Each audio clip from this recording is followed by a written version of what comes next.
স্বপ্ন দেখেই বাঁচে যুবক বজরং শাহ। সেনাবাহিনীতে যোগদানে প্রত্যয় রোজ লড়াই।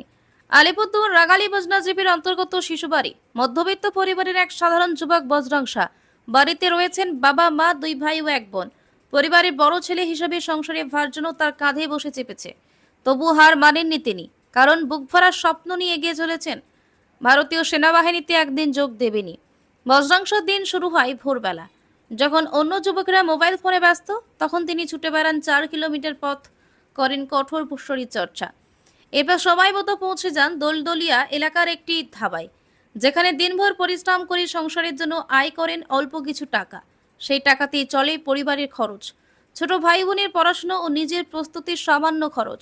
চোখে স্বপ্ন থাকলেও বাস্তবতা বড় কঠিন, কিন্তু সেই কঠিনতাকে সঙ্গী করে বজরং শাহ আজও লড়ে চলেছেন। তার আত্মবিশ্বাস বলে, কষ্ট করলেই ফল মিলবে। একদিন আমি সেনাবাহিনীতে যোগ দেবই। আজকের এই সংগ্রামী যুবক একদিন দেশের সেবায় আত্মনিয়োগ করবেন, এই আশায় বুক বাঁধছে গোটা এলাকা। বজরং শাহর মতো স্বপ্নবাদ যুবকেরা প্রমাণ করেন, সংকল্প থাকলে সব সম্ভব।